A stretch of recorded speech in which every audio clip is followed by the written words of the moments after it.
مذبذبين بين ذلك لا إله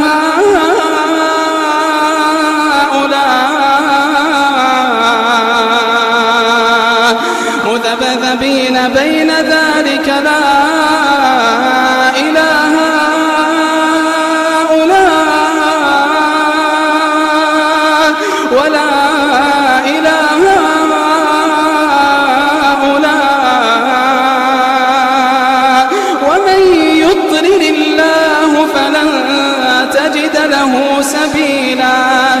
يا أيها الذين آمنوا لا تتخذوا الكافرين أولياء من دون المؤمنين أتريدون أن تجعلوا لله عليكم سلطانا مبينا.